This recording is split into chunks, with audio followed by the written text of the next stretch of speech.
అందరికీ నమస్కారం.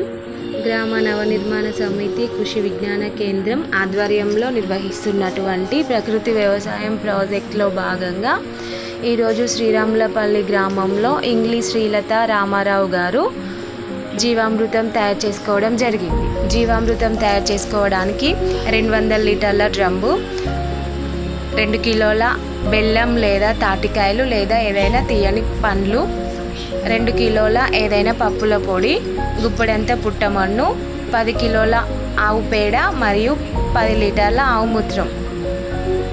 వీటిని అన్నిటినీ కలిపి 2 రోజులు ఉంచాలి. 2 రోజులు పొద్దున సాయంత్రం కర్రతో సవ్య దిశలో తింపుకోవాలి. 3వ రోజు నుంచి 10 రోజుల వరకు దీనిని పంపుకు లీటర్ చొప్పున స్ప్రే చేసుకోవచ్చు. పత్తి చేనులో కానీ నారుమడిల మీద కానీ.